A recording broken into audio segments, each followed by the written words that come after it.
Ladies and gentlemen, thank you all for joining us today.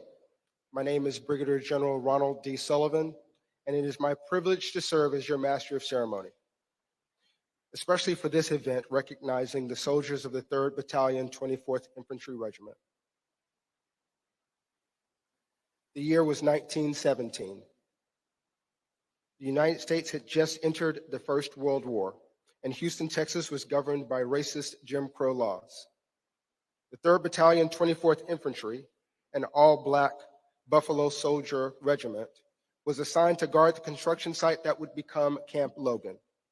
The soldiers came to town with patriotism in their hearts, ready to serve their country faithfully, but were met with racist provocations and physical violence.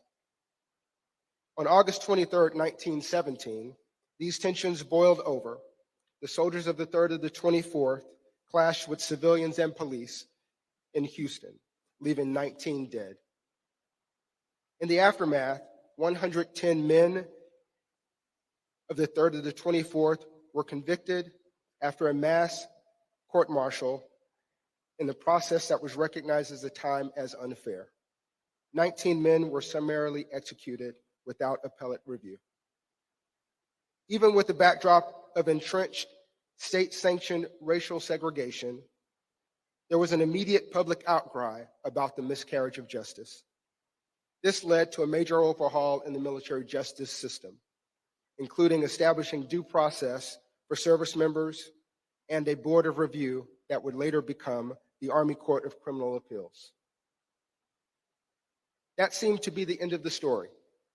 Most people had moved on. Over the years, the Houston incident had become a historical footnote for niche academics. But the story was very much alive for the descendants of the wrongfully executed and the wrongfully convicted, as well as for a community of judge advocates, scholars, and supporters who came together to petition the Army for the right to right this wrong. It took years of hard work, patience, and hope to bring us to this point. And here we are finally. As an Army officer and judge advocate, I am humbled to be with you today. I am also tremendously proud to currently serve as the chief judge of the same Army Court of Criminal Appeals created in the wake of this Houston incident.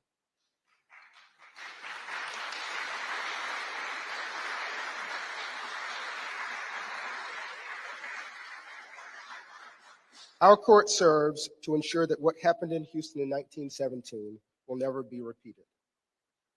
We are honored to be joined today by our distinguished guest. Here to speak with us today are our host, the Honorable Gabe Camarillo, Undersecretary for the Army, Representative Al Green, Congressman for the 9th District of Texas, and the Honorable Matthew Quinn, Undersecretary for Memorial Affairs for the Department of Veterans Affairs. We're also joined by Representative Sheila Jackson Lee from the 18th Congressional District of Texas, members of the Texas House, Sean Theory, District of Texas 146, and J.C. Jetton, District 26. Houston City Council member Abby Kamen, District C, and other representatives from federal, state, and local levels of government.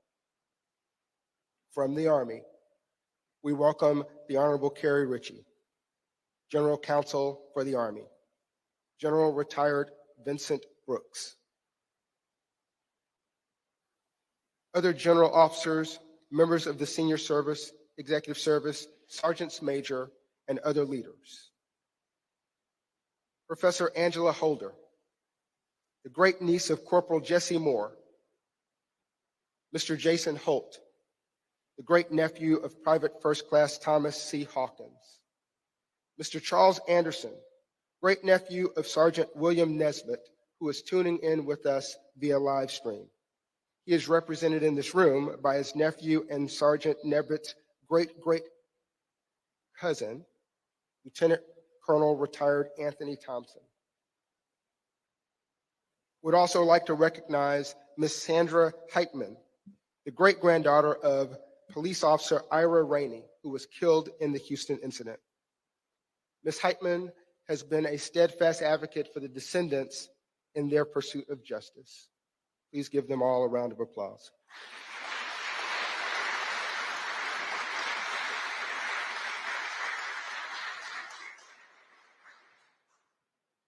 We would now like to acknowledge a group of people who have spent years passionately advocating for this cause and who have served as an invaluable resource to the descendants and to the Army. Professor Jeff Korn, whose research in the Houston incident was pivotal to supporting the Army's review. Mr. John Hyman, lead historian for the Justice Project that sought to overturn the convictions of the soldiers from the 3rd to the 24th, and Lieutenant Colonel retired Drew Brennerbeck, pro bono lead counsel for the Houston incident clemency petition, whose passion for this cause is unmatched. This group had supporters who are represented here today as well, including the National Association for the Advancement of Colored People, also known as the NAACP, the South Texas College of Law, a contingent of retired general officers and flag officers, the National Panhellenic Council, and so many more. And of course, look at this venue. There's no more fitting place than the National Buffalo Soldiers Museum as a place to gather today. We thank Captain Retired Paul Matthews, the founder of this museum, and Desmond Bertrand Pitts, its CEO. Today, we remember the soldiers of the 3rd to the 25th. May we remember them, revere them, honor them today and every day for their service and dedication to our nation. They were Sergeant William C. Nesbitt, Corporal Charles W. Baltimore, Corporal Larnon J. Brown, Corporal Earl Clowers, Corporal John Getter, Corporal Robert B. Jones, Corporal James Ball Moore, Corporal James H. Mitchell, Corporal Robert Tillman, Corporal Quiller Walker, Corporal John Washington, Corporal James Wheatley, Private First Class Howard E. Bennett, Private First Class William D. Boone, Private First Class William Brackenridge, Private First Class William Burnett, Private First Class John H. Goad, Private First Class Thomas C. Hawkins, Private First Class John H. Hudson, Jr., Private First Class James R. Johnson, Private First Class Ben McDaniel, Private First Class Alvin Pugh, Private First Class Stuart W. Phillips, Private First Class Carlos Snodgrass, Private Ernest E. Adams, Private John Adams, Private Wash Adams, Private Grant Anderson, Private Fred Avery, Private Charlie Banks, Private Tom Bass, Private Douglas T. Bolden, Private Fred Brown, Private Richard Brown, Private Robert Brownfield, Private Walter Burkett, Private Allie C. Butler, Private Harrison Capers, Private Ben Cecil, Private Henry Chanot, Private James Coker, Private Babe Collier, Private Abner Davis, Private Ira B. Davis, Private Isaac A. Deo, Private James Divins, Private Gerald Dixon, Private William L. Dugan, Private Oliver Fletcher, Private James Gaffney, Private Callie Glenn, Private Henry Green, Private Charles J. Hatton, Private James R. Hawkins, Private Glenn L. Hendrick, Private Walter T. Johnson, Private George Hobbs, Private Norman B. Holland, Private William J. Hugh, Private Albert T. Hunter, Private John Jackson, Private Frank Johnson, Private William S. Kane, Private John Lanier, Private Richard Lewis, Private Doyle Lindsay, Private Warshaw Lindsay, Private Douglas Limpkins, Private William Manns, Private Eddie Maxwell, Private Joe McAfee, Private Thomas McDonald, Private Ed McKinney, Private Louis O'Neill, Private Dean New, Private George H. Parham, Private Leroy Pinkett, Private Edward Porter, Private Will Porter, Private Harry Richardson, Private Luther Rucker, Private Roy Tyler, Private Thomas Jackson, Private Pat McWhorter, Private Samuel O. Riddle, Private James Robinson, Private John Smith, Private Joseph Smith, Private Robert Smith, Private Jesse Sullivan, Private Joseph T. Tatums, Private Eugene B. Taylor, Private Henry Thomas, Private Walter B. Tucker, Private Hezekiah Turner, Private Sherman Bell Telsier, Private Henry T. Walls, Private Joseph Wardlow, Private Grant Wells, Private Joseph Williams Jr., Private David Wilson, Private Ernest Wilson, Private James V. Warford, Private James K. Woodruff, Private Albert D. Wright, Private Risley W. Young, Reuben W. Baxter, bugler, William Frazier, cook, Nathan Humphreys Jr., cook. Please take a moment of silence with us, and it will be followed by the singing of Amazing Grace by Staff Sergeant Kayla Winslow from Fort Sam's own Army Band.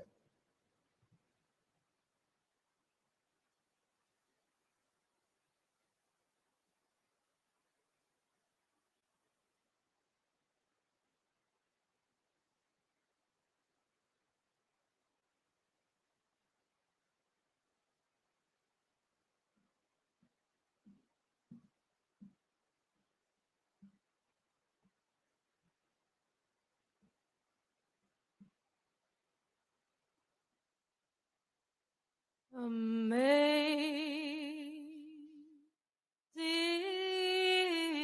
grace, how sweet the sound that saved a wretch like me.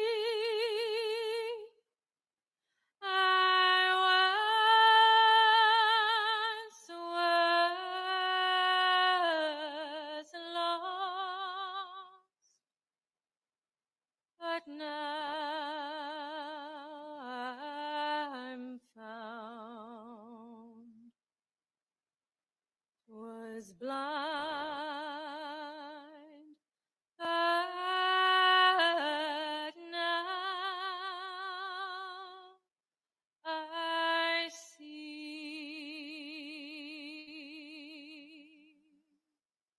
I once was lost, but now I'm found. 'Twas blind, but now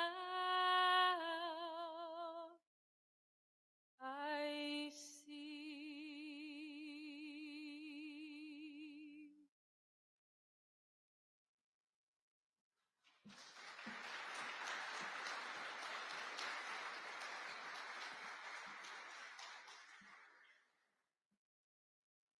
Thank you, Staff Sergeant Winslow. Ladies and gentlemen, it is now my distinct honor to introduce our host for today, the 35th Undersecretary of the Army, the Honorable Gabe Camarillo. In this role, he serves as the Army's Chief Operating Officer and Chief Management Officer, helping to oversee a budget of more than $170 billion and shaping responsibility for the manning, training, and equipment of more than 970,000 soldiers across active, guard, and the reserve components. Mr. Camarillo's prior career includes significant experience in law, government, national security, and private industry. Ladies and gentlemen, please welcome the Honorable Gabe Camarillo.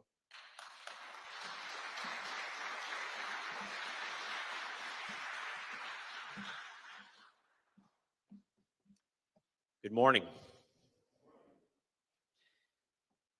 It really is a special honor to be here with all of you today. I want to first begin by thanking the City of Houston, Undersecretary Matt Quinn, my friend, Congressman Al Green, Congresswoman Jackson Lee, the Buffalo Soldier National Museum for hosting and participating in this truly special occasion. On behalf of the United States Army, I want to first also welcome the family members and the descendants of the soldiers of the 3rd Battalion, 24th Infantry Regiment, NAACP leaders, students, and faculty of the South Texas College of Law, petitioners, state representatives Jetton and Theory, Houston City Council member Kamen, and so many others who have kept alive the stories of 324 soldiers and the injustices that they have suffered. Now, as Undersecretary of the Army, I have the distinct privilege of helping to lead the greatest land force the world has ever known. And one of the things that truly makes the Army so great is that we are a learning institution. Whether it's how we organize, how we fight, or how we take care of our people, the Army has worked very hard throughout its history to acknowledge mistakes and to correct them to become a better institution. It's that ongoing process of learning and of growth that brings us here today. Now, most of you already know the story of the 3rd Battalion, 24th Infantry Regiment.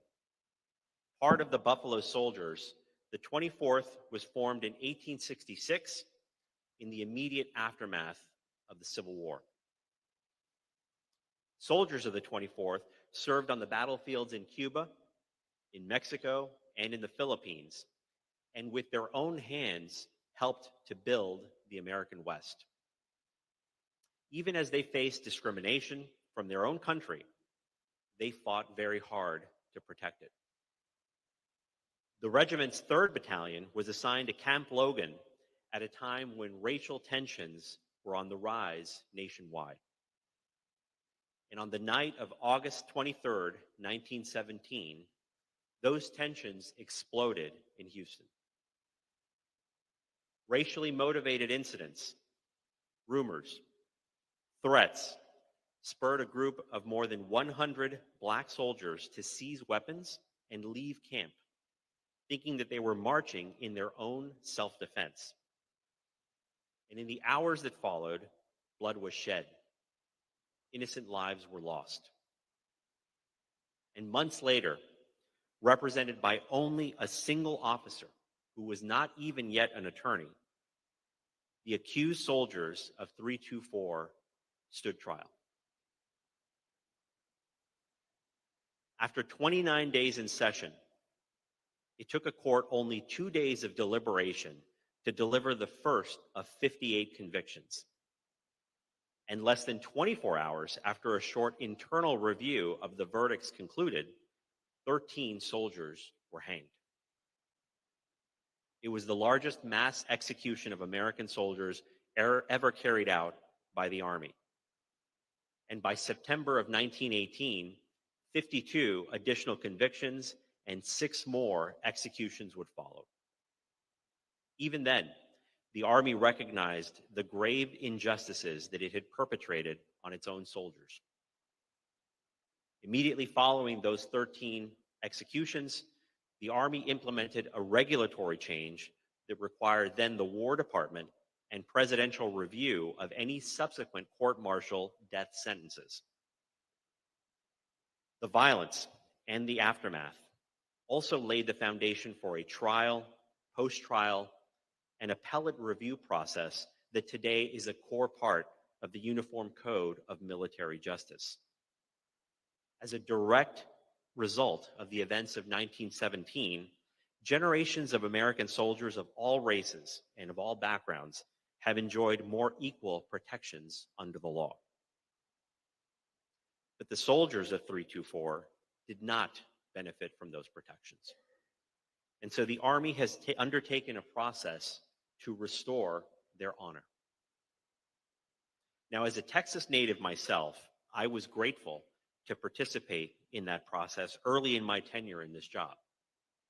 In February of last year, at Fort Sam Houston National Cemetery in San Antonio, we unveiled the interpretive grave marker at the gravesite of 17 of the deceased soldiers, and at the time, we announced a review of the 110 court-martial convictions.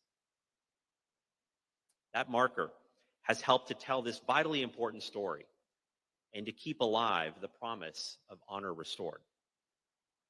Today, we're here to deliver on that promise. And today, we formally announce 3 concrete steps to restore the honor taken from the soldiers of the 3rd Battalion, 24th Infantry, all those years ago. First, the Army hereby sets aside all 110 court-martial convictions of 324 soldiers stemming from the events of August 23, 1917.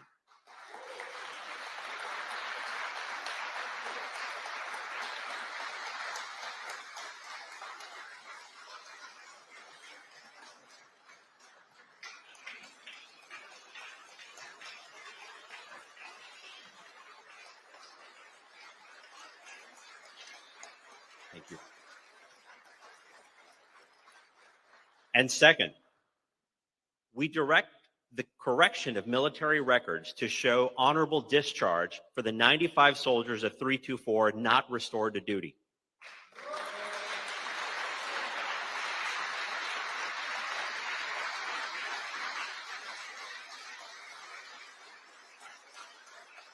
Third and finally, in partnership with the VA, we've established a mechanism to deliver survivor benefits to families long denied the financial resources owed to them. Thank you. Thank you.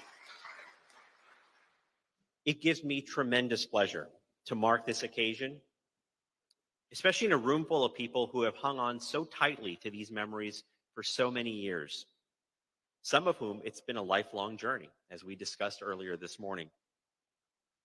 For the descendants, 2 of you, who you'll hear from shortly, the soldiers of 324 are not just a list of names, nor are they characters in a movie. Mr. Jason Holt, he remembers his great uncle, Private First Class T.C. Hawkins as a great man who was proud to serve, and he wore the uniform of a soldier, even though he was seen in the eyes of so many as a second-class citizen. Professor Angela Holder was only 6 years old when she first saw an old photo of her great uncle, Corporal Jesse Moore, on a family bookshelf and started to ask the tough questions that got us to where we are here today. During her journey, even as those hard questions began turning up challenging answers, I know that Professor Holder and her entire extended family have continued her uncle's legacy of service to this country. They have never faltered in their pursuit of justice and fairness. And through it all, they've maintained an unbound optimism in the goodness of their fellow man. Lieutenant Colonel Anthony Thompson is here as well, representing his uncle, Charles Anderson, who I met, by the way, on FaceTime earlier today. Both of them are proud descendants of Sergeant William Nesbitt, who alongside T.C. Hawkins and Jesse Moore were among the first 13 soldiers of the 24th to be executed.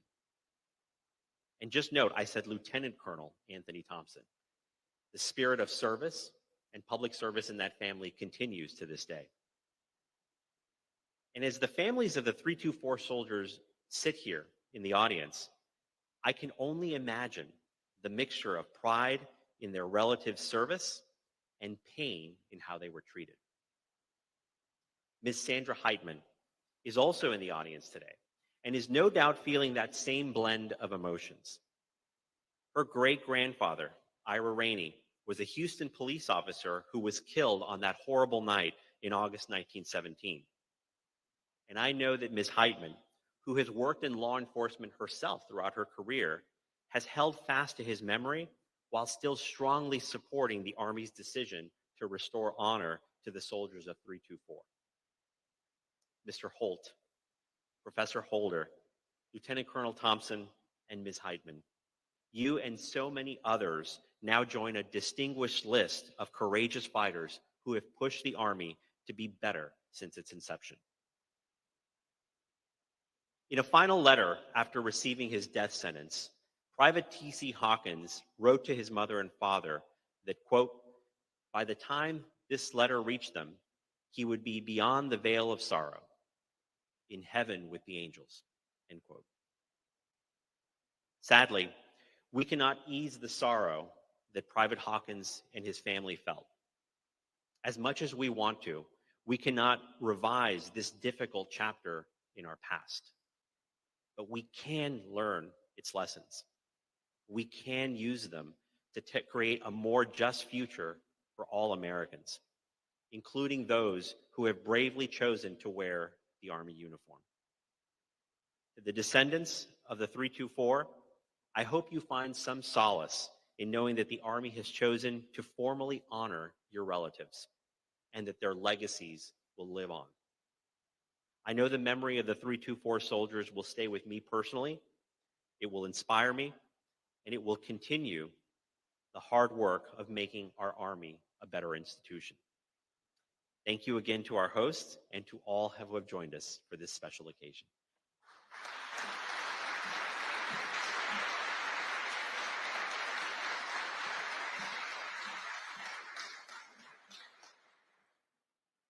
Thank you, Mr. Camarillo.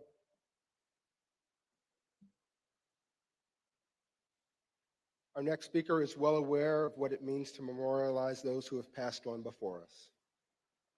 The Honorable Matthew Quinn is the 7th Undersecretary for Memorial Affairs for the Department of Veterans Affairs. He leads 155 Veterans Affairs national cemeteries and 122 grant-funded state and tribal veterans cemeteries in providing a dignified burial in national shrines for veterans and eligible family members. He is a retired Major General, having served nearly 37 years in the Army and the Army National Guard. Ladies and gentlemen, the Undersecretary of Memorial Affairs, the Honorable Matthew Quinn.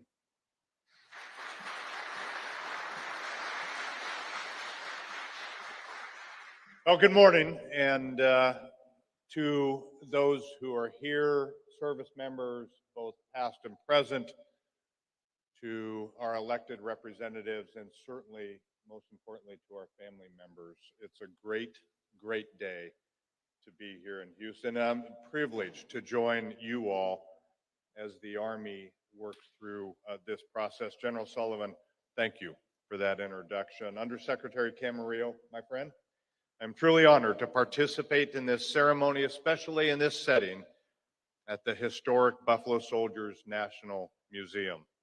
And thank you, sir, for reiterating the Army values.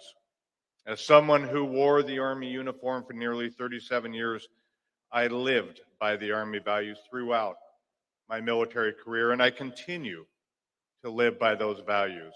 I am a soldier for life. Looking through the lens of the Army values, upgrading these discharges is the best choice, really the only choice for today's Army. I am proud to be an Army veteran, even more so today. Secretary Wormuth deserves great credit for thoroughly reviewing the available evidence in this matter and for doing everything possible to right the wrong of the past for these veterans. While we cannot go back in time to change the past, from today on, we have an obligation to correct the record. Not only should we recognize the dedicated service of these Buffalo soldiers, we must restore and preserve their legacies in perpetuity. And that is the role of the VA's National Cemetery Administration. We at NCA honor veterans with final resting places in national shrines and with lasting tributes that commemorate their service and sacrifice to our nation. Fort Sam Houston National Cemetery near San Antonio is the final resting place for 17 of the executed Buffalo soldiers we are honoring today. They have been interred there for more than a century, but their historical headstones make no mention of their Army service. As was the practice at the time, the information inscribed on their headstones was minimal due to their convictions. Now, with the Army setting aside these convictions and upgrading the discharges, NCA is ready to correctly acknowledge and memorialize their service to our nation, and if desired, to provide new headstones with the same amount of information that every veteran is entitled to.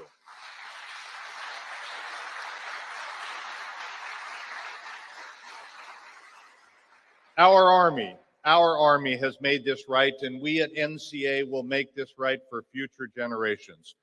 As Undersecretary for Memorial Affairs, I will do everything in my power to make sure that each of these veterans has a proper grave marker at his final resting place. This is certainly possible for the 17 who are resting at Fort Sam Houston National Cemetery. Army is working with the families, and together we will carry out the wishes of the next of kin for their veterans' place of honor. For the soldiers who are not interred in a national cemetery, the VA will do whatever we can to properly memorialize them and to preserve their legacies. We will work tirelessly to accomplish this. While we cannot go back and change the past 106 years, from today on, we can provide a platform to allow their descendants, their supporters, anyone here today, and all Americans to post tributes and mementos for the current generation and future generations to honor the service and sacrifice of these soldiers. Let me say again, these soldiers who served their country. Our Veterans Legacy Memorial, or VLM, is NCA's online platform to recognize and preserve the legacies of veterans. Personal memorial pages are going live today for the 17 Buffalo soldiers who are interred at Fort Sam Houston National Cemetery.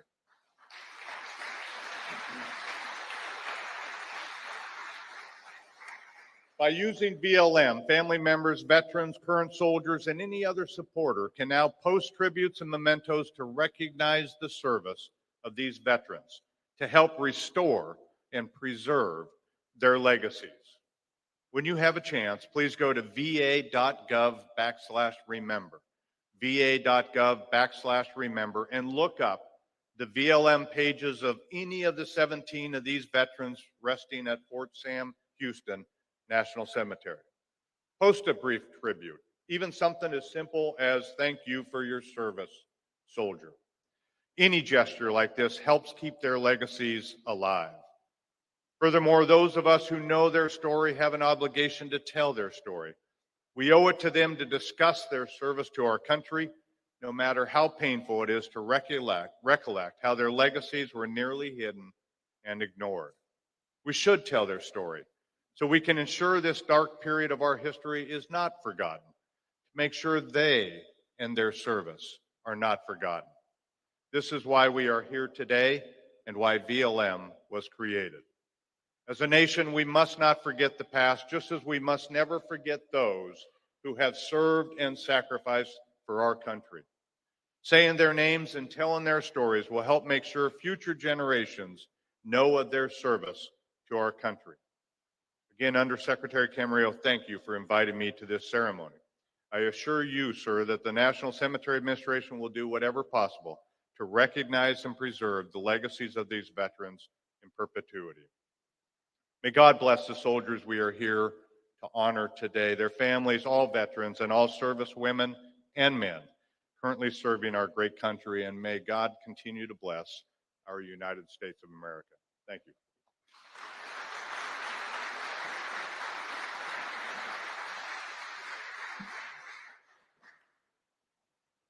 Thank you, Mr. Quinn. Our next speaker is the Honorable Al Green, representative for the 9th District of Texas.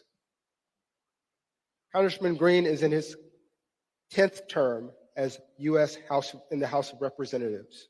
Representing the 9th Congressional District of Texas, he is a member of the House Committee on Homeland Security and serves as the chair of the Financial Services Subcommittee on Oversight and Investigations. Throughout his 18-year career in Congress, he has been known for his unwavering advocacy for those in the streets of life, the less fortunate, the marginalized, and those whose voices too often go unheard. Ladies and gentlemen, Congressman Al Green.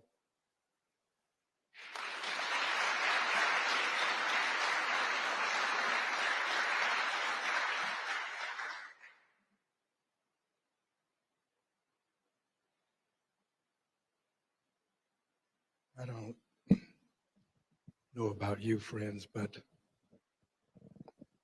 it really meant something to me to see a brigadier general of African ancestry standing here today in charge of this program. It meant something to me.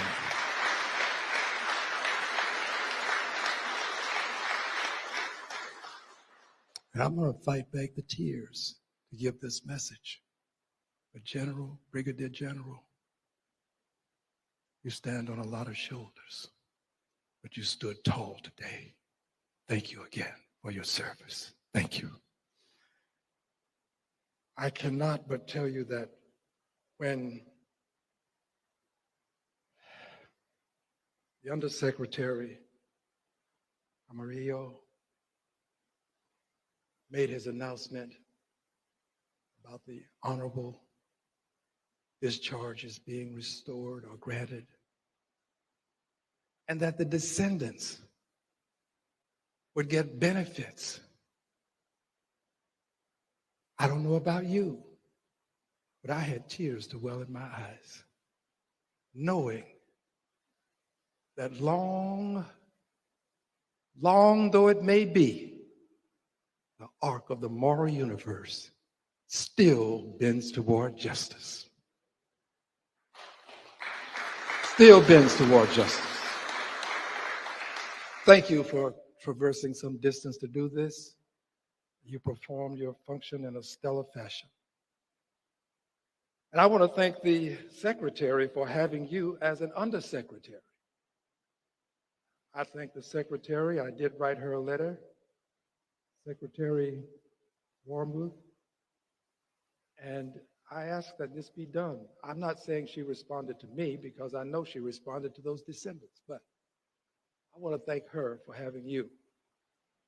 And I also want to thank the President of the United States of America, Joe Biden, for appointing her. She had the call. It was her call to make. The president put her in the position to make that call. This is not politics.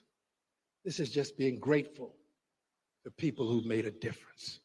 So let's give them a hand again, please. Those who made a difference. Now, I cannot do this without mentioning Clyde Lemon. He's an attorney here locally. He's seated here. Clyde is a person who was persistent with the Houston NAACP under the leadership of the Bishop James Dixon. I don't see the bishop, but I talked to him this morning. He told me he had a heavy schedule. But they teamed up and they were over at South Texas College of Law. I was there for the ceremony that took place, and they made a hue and cry. That hue and cry made its way to the national NAACP, which passed a resolution. But none of this would have been done but for the descendants. The descendants, the family members who just wouldn't give in, wouldn't give up on the fight to correct an injustice. Sometimes you just wonder, how do people struggle through the years with the pain and yet take such bold steps forward to get things like this done? You have been saluted, but I don't think you'll ever be saluted enough. So I salute you and thank you for what you did with your persistence. And finally, before my statement, I want to mention at least one family member because I presented her a certificate. Ms. Holder, thank you for being so kind as to retain the certificate of congressional recognition presented to you. And finally, the Buffalo Soldiers. Friends, this is more than brick and mortar. It's a great place to have an event, but it really is the soul and the heart of the Buffalo Soldiers. Buffalo Soldiers, could you just please, those of you who are associated with this institution, stand up. You deserve that expression of appreciation. The Buffalo Soldiers. Thank you. Thank you. Thank you for what you've done. Thank you for being in uniform. Thank you. Now, friends, ladies and gentlemen, honored guests, members of the armed forces and family members.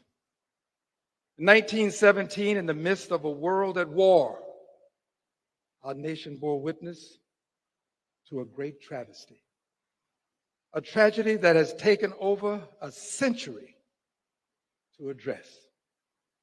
Today, as we gather to acknowledge and rectify an injustice, we must first reflect, as has been done by others before me, but reflect on the imperfections of our past. This injustice involved the convictions of 110 soldiers, the names, all of whom were recognized today by General Sullivan. After a flawed investigation and a flawed trial, this all happened after the Camp Logan riots, as they were called. Many of these men, defenders of our nation, were denied the very principles of justice that this great nation was founded upon. And they were endeavoring to protect those very principles of justice. These soldiers deserved a fair trial, a genuine investigation, and most importantly, the respect and dignity of their roles as servicemen. In their haste and prejudice, the enforcers of our justice system failed them. However, in contrast to that fact, we are here today. And the fact that we are here is a testament to the resiliency of our justice system, to the enduring spirit of truth, and to the fact that we can admit our wrongs and strive to right them. Our journey as a nation has too often been one of transgressions committed, acknowledgments made, atonement required, and enlightenment realized. We have moved from a deeply divided society governed by the inhumanity of prejudice to occasions such as today's, wherein the very institution that was once the perpetrator of an injustice seeks to redress its wrongs. Yet, while we commemorate this momentous occasion, wherein we have literally bent the arc of the moral universe toward justice, we cannot rest on our laurels. The painful truth is that the story of the 110 Black soldiers is a stark reminder of the racial prejudices that men and women of color continue to face.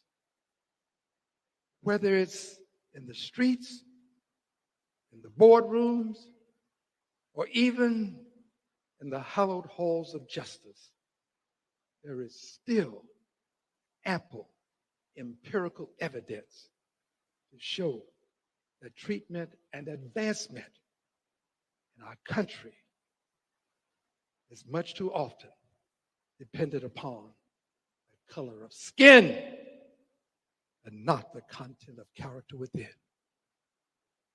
We must ensure this is our mission. We must ensure this is our goal. We must ensure this is our calling.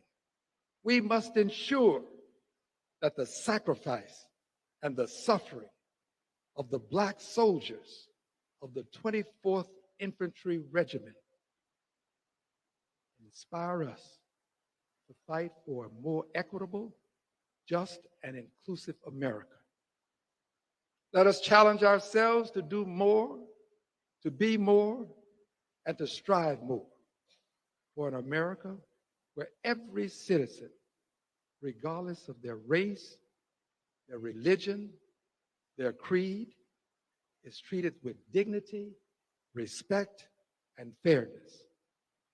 The exoneration of these soldiers is a step in the right direction. But my friends, my brothers, my sisters, our work is far from done. I am honored to represent you in the Congress of the United States of America. And I want you to know that in spite of all of these injustices, I still love my country. I love it. I love my country because of what it says in the Pledge of Allegiance: liberty and justice for all. I love it because we believe that all persons, as extolled in the Declaration of Independence, are created equal and endowed by the Creator with certain inalienable rights, among them life, liberty, and the pursuit of happiness.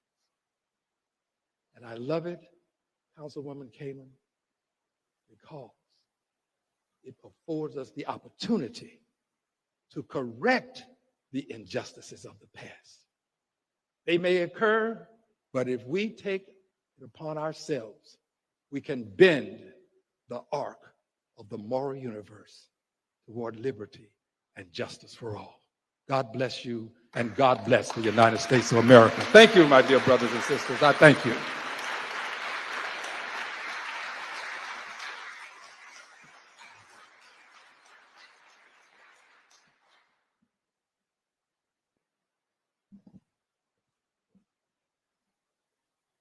Thank you, Congressman Green. Our next speaker is not only a professor of American history who has dedicated her life to this initiative,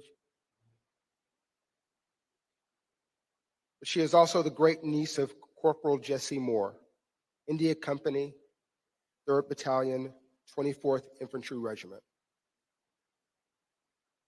Professor Holder completed her undergraduate studies at Louisiana State University, where she received a Bachelor of Science in Social Sciences and earned her Masters of Arts in Social Science from Southern University. She also has a Master's in Arts in History from the University of Houston. Professor Holder is the curator of the Camp Logan Mutiny in 1917 exhibit here on display at the Buffalo Soldiers Museum. Ladies and gentlemen, Professor Angela Holder.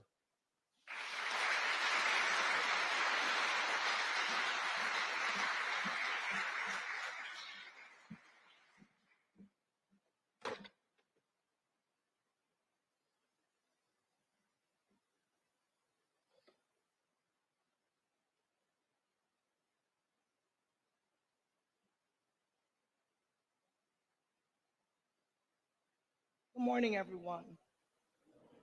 Giving honor to God, I stand before you humbled, yet proud of the occasion for which we are gathered today.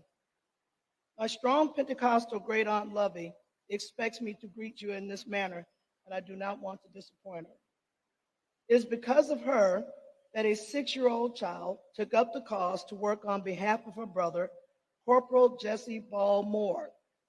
I ask for your indulgence as I have 2 messages to deliver. One from my heavenly imagination of what Aunt Lovey would say to you today, and myself. My Aunt Lovey. Good morning, everyone. My name is Lovey Ball Kimball. I am the sister of Corporal Jesse Ball Moore. I want to start out by saying thank you and God bless you to each and every one of you for what you did for my brother. Words cannot express the joy in my heart, but I will try.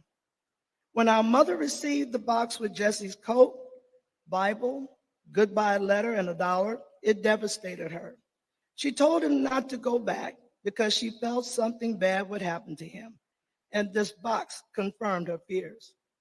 He first signed up with permission from Uncle Alec Moore, his guardian. He worked for a bit after his first service ended, and times being what they were, he wanted to go back to the Army. Well, that uniform did make him look good, and he felt important serving his country. In Baton Rouge, there were programs honoring the men who served, and we participated in these services to keep his memory alive. I kept a picture of him and named my daughter Jessie. She was born before he died, and after he died, we still had a Jessie to love. My sister Beulah Ball Turner died at age 31 and left a 4-year-old daughter, Laurel, and my brother-in-law, William Henry Turner. Laurel would marry and have 3 children who I would care for in the place of my sister.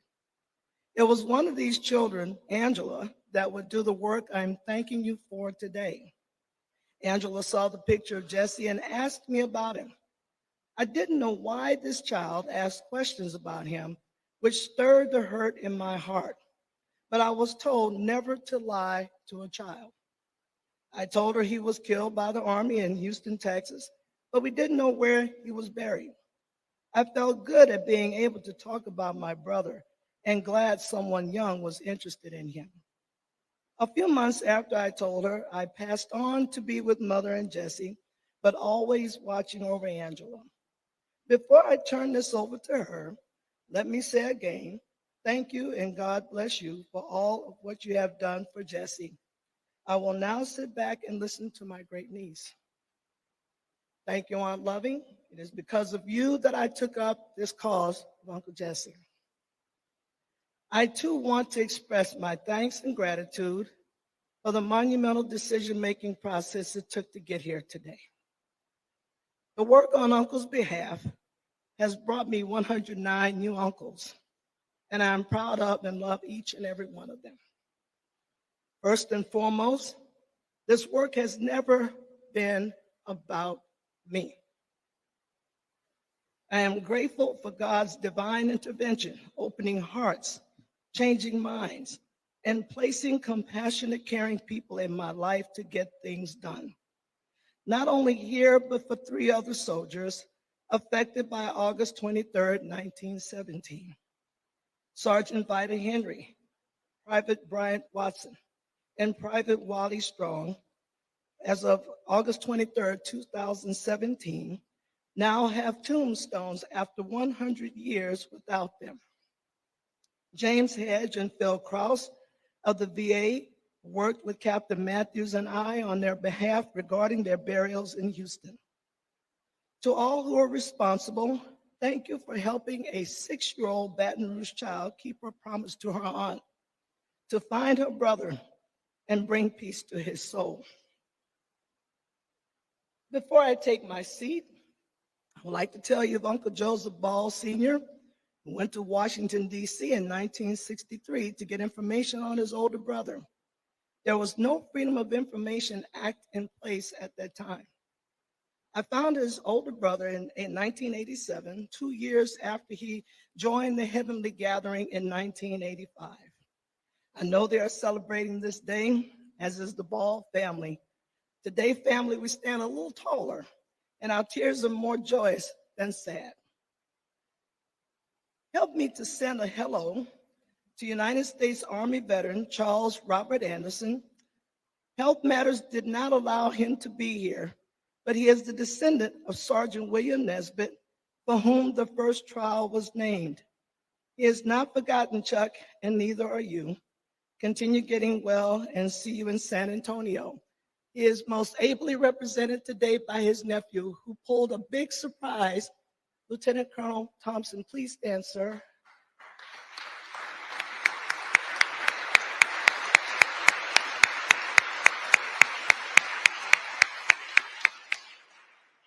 Thank you to all who made this day possible. I'm very grateful, and as I said earlier, I'm very humbled and very proud of what was done. And thank you again on behalf of my family. God bless.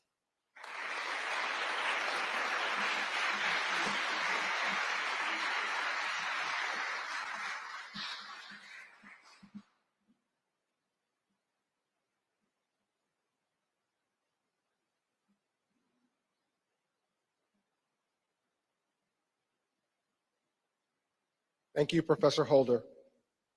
Our final speaker is a descendant of Private First Class Thomas Hawkins, and like Professor Holder, has dedicated time, resources, and energy into clearing his uncle's name. Jason Holt is a seasoned attorney with more than 2 decades of experience in local government, municipal corporations, turnaround strategy, litigation, and fiscal management. He draws his background navigating the political and economic challenges that arise throughout redevelopment processes to assist municipalities and developers in drafting and negotiating redevelopment plans and agreements, also known as plot agreements, as well as tax appeals and tax exemptions. Ladies and gentlemen, Mr. Jason Holt.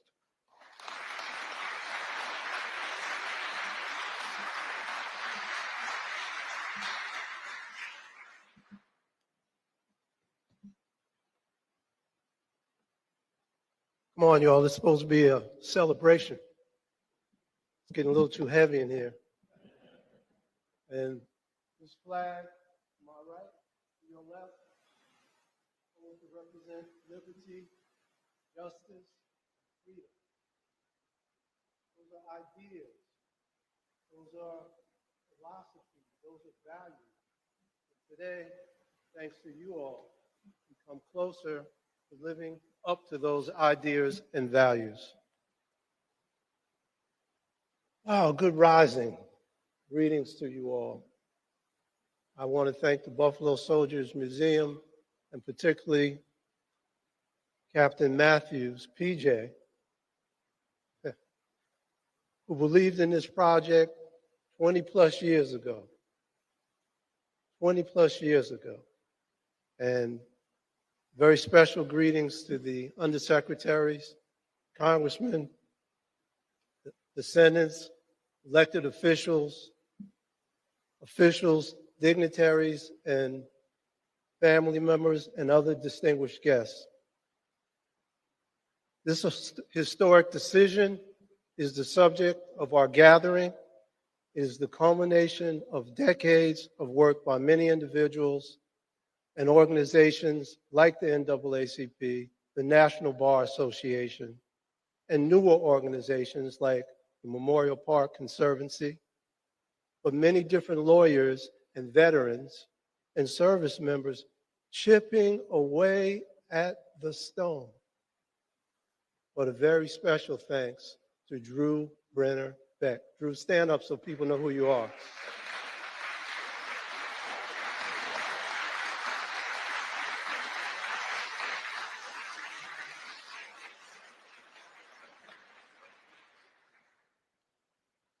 Drew partnered with John Heyman in the South Texas College of Law and the local NAACP, who helped to get us across the finish line.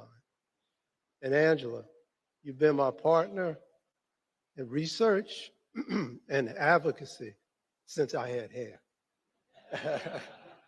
And it was black then. So it's been a distinct honor and privilege to blaze this trail with you.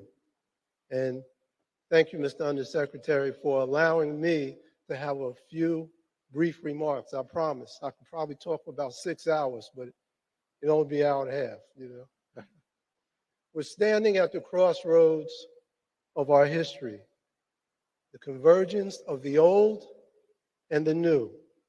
We are standing here because our nation has evolved, and given the nature of this gathering, I thought it best that I begin by expressing my gratitude to you all for approaching this matter with open hearts and clear minds. Today is a day that I believe would happen. I did. I honestly did. But I never thought it would happen in my lifetime. I thought I was going to have to pass it off to my son or my daughter or either one of them or any of them or somebody in the family, my other son, my other daughter. But as a descendant, I trust in the legacy of my uncle, which in his brief time on this earth is one that I am so proud of. You know, legacy is the sum total of your actions during the course of your life. And your life is a sacred journey. It is the privilege that we all have to be alive, have experiences, and walk the face of this earth as human beings. And when weighed on the scale, we all pray that the scale is balanced on the side of virtue, buttressed by the courage to have made the decisions that cut to the core of our fundamental DNA as human beings. Today, I see that courage. I see that courage in the families, in the service, our elected representatives, and in the undersecretaries in our government, reflecting the values and ideas that are subsumed within those flags. It's not easy to walk it. Hey, anybody could talk it, though. It's not easy to walk it. Whether you agree or disagree with what happened in that courtroom, on this day, there is a recognition that justice did not prevail.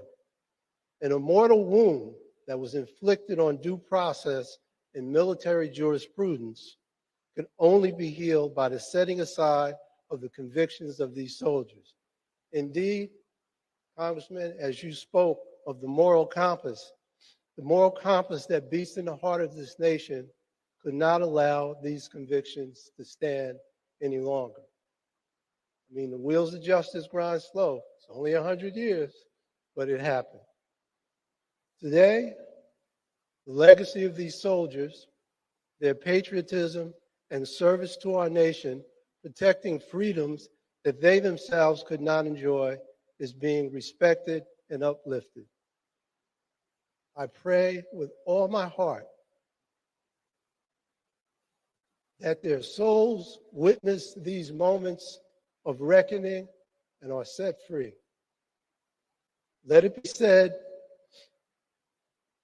to the Buffalo Soldiers by all who are gathered here in this space in the spirit of love, decency, and atonement, that your souls are welcome here. Please say it with me. Your souls are welcome here. Your souls are welcome here.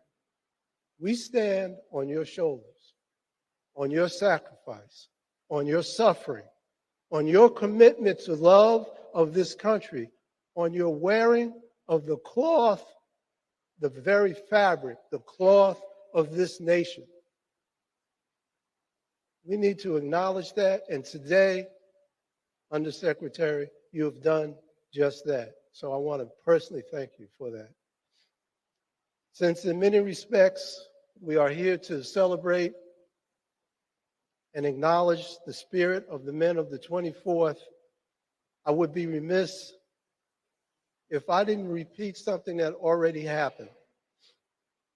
Traditionally for me, I like to call the names of the first 13 men that were executed. Now, in a discussion the other evening with Angela, she actually helped remind me that there was an order to who stood on the gallows. So there was an order for the first 13 men. They were sentenced to be hung by the neck until dead. And I told that to somebody, and we were having a discussion. And they said, "What?" I said, "Yes." The sentence said, sentenced to be hung by the neck until dead. That's not a reflection of what we were talking about. That's not our better angels. So they were executed without a fair trial, review, or appeal. So if you will indulge me, I would like to call their names. Is that okay? All right. Corporal, I'm going to call their names in the order in which they stood on the hanging scaffold. Corporal Charles Baltimore, 1. Private Ira B. Davis, 2. PFC William Breckenridge, 3. Corporal Lornan J. Brown, 4. Private James Divins, 5. PFC Carlos Snodgrass, 6. Corporal Jesse Moore, 7. Corporal James Wheatley, 8. Private Pat McWhorter, 9. Sergeant William C. Nesbitt, 10. My uncle, PFC Thomas Coleman Hawkins, 11. Private Risley W. Young, 12. Private Frank Johnson, 13. From the families of those executed to all of you, nothing can replace what we lost. The worth of their lives is not found on a sheet of paper. Every human being has value, and forgetting that is the most grievous wrong. Taking their 20s, their 30s, their 40s, their 50s, and so on cannot be replaced. That is lost forever in the ultimate abyss of what if. But today is in truth a day of atonement. Congressman, you mentioned that. A day of atonement for the Jim Crow era South and legalized segregation. Today, a mortal blow has been dealt to the injustice of the master-slave relationship, such that 106 years later, the color of their skin was not a barrier to the fair dispensation of military jurisprudence. And we all here rejoice that their convictions were overturned and set aside. And having been a person who's done discharge upgrades, being given a coveted honorable discharge is particularly thrilling.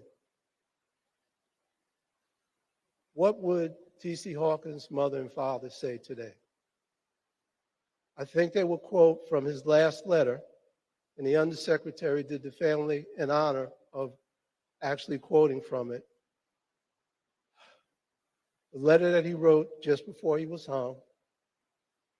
I think they would say, tell them that our boy died, a strong Christian, a soldier with faith, and as he stepped onto the hanging scaffold with 12 other soldiers, before their necks were snapped, he mocked death. Just as his trial mocked justice, he unequivocally declared in his letter, I fear not death. Did not Jesus ask, death, where art thou sting? He continued, I am not guilty of the crime that I am accused of. But mother, it is God's will that I go now and in this way. He made it clear that his faith could not be shaken, that you can take the body, but the spirit, the very essence of his life, shall continue on. The spirit shall rise, just as truth crushed to earth shall rise again and again and again until the injustice that struck down the body is addressed. They would say that our boy was executed for crimes he did not commit, but he died with forgiveness in his heart. Who can replace the loss of a son to a mother? They would say, where do we go to get our boy back? Ironically, for Thomas Coleman Hawkins, he penned a letter in February of 1916 to his father, trying to calm his dad's concern that he would never see him again in this life. That was 1916. Little did he know the fate that awaited him, and that these concerns would prove to be true.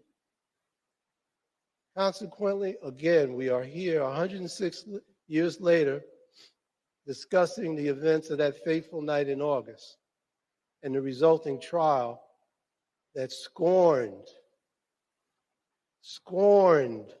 justice. So I ask, what would T.C. Hawkins say?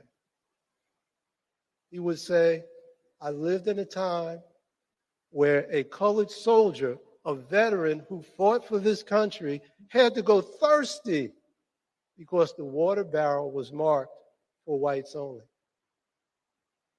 I lived in a time when indiscriminate abuse by the police was condoned, when our tools of self-defense were being stripped away. But we had pride, we had dignity, we wore the uniform and earned our respect. We stood tall because we were soldiers of the 24th Infantry, colored troopers, Buffalo Soldiers. Our legacy was robust, stout, and durable. We had families who believed in us and believed in our mettle right here in Houston.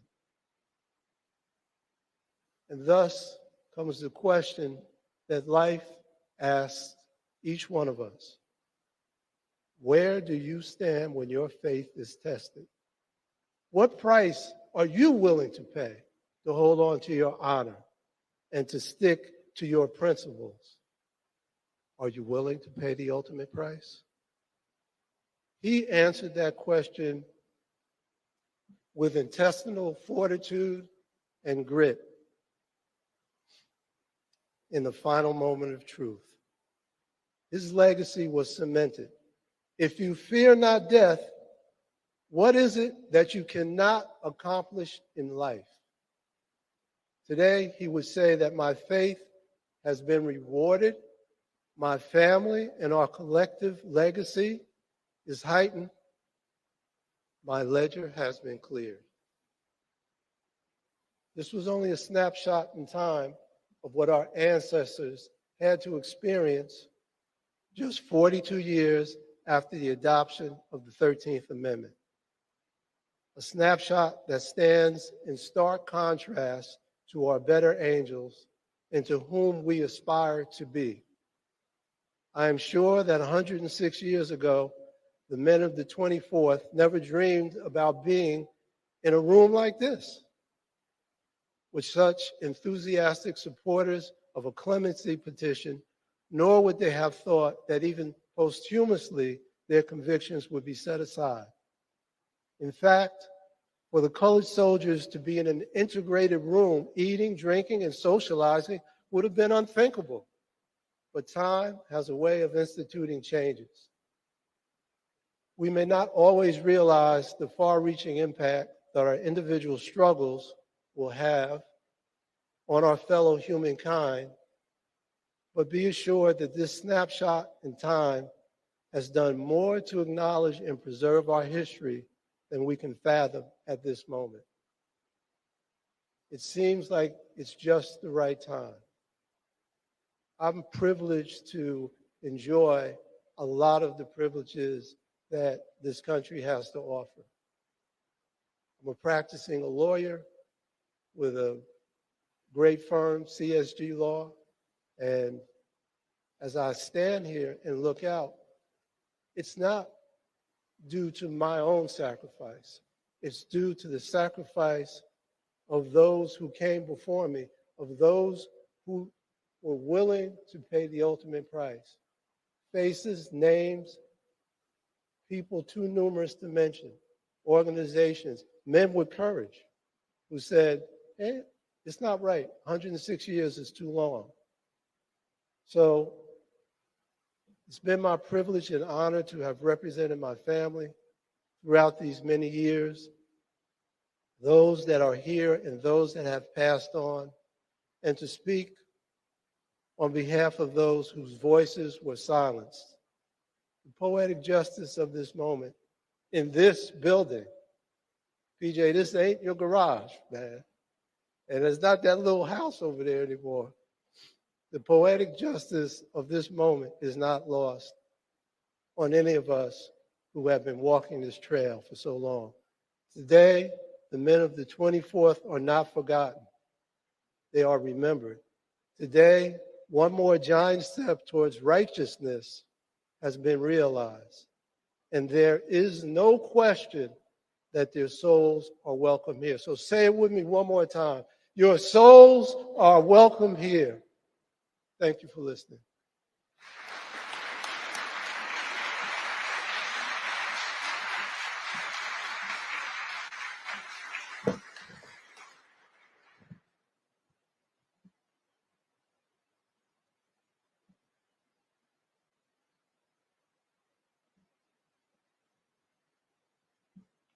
Thank you, Mr. Holt.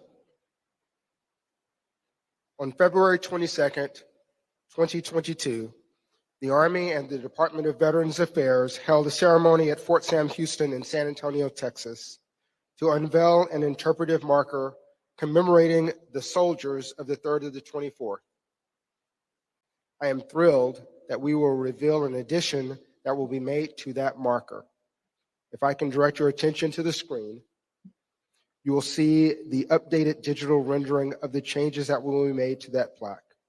In 3, 2, 1. The update reads, the Army reviewed the cases in 2023 and determined the widespread racism and the tensions that triggered the 1917 Houston riot pervaded the trial process for these soldiers, making their trials unfair. The Secretary of the Army set aside all convictions and directed the soldiers' records reflect honorable discharges. A ceremony honoring their legacy was held on November 13th, 2023 at the Buffalo Soldiers National Museum in Houston, Texas. Thank you to our friends at the Department of Veterans Affairs for this gorgeous rendering and addendum, which will honor the 3rd of the 24th permanently at Fort Sam Houston. Please give a final round of applause for their dedication and tireless efforts.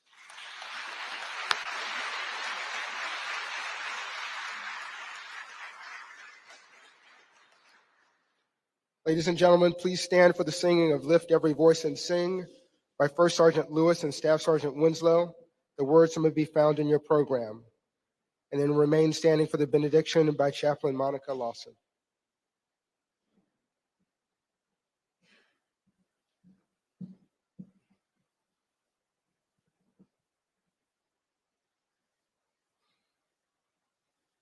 Lift every voice and sing till earth and heaven ring. Ring with the harmonies of liberty. Let our rejoicing rise high as the listening skies. Let it resound loud as the rolling sea. Sing a song full of the faith that the dark past has taught us. Sing a song full of the hope that the present has brought us. Facing the rising sun of our new day begun. Let us march on till victory is won.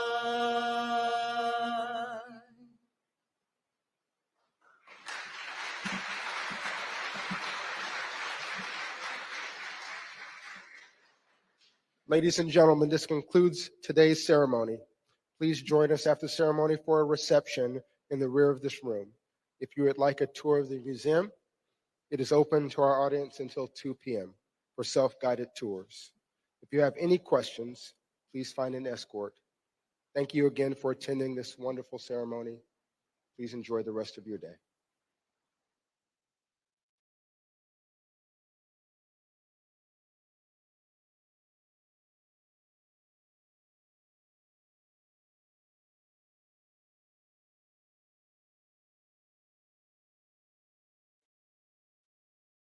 Well, let the church say amen. That's probably the quickest. Amen. Let us pray. Most merciful God, as we prepare to leave from this place, help us to share the stories of those whose lives and legacies we remember. We ask, oh God, that the healing of hurt that has lingered for decades begin to manifest itself in a very real way.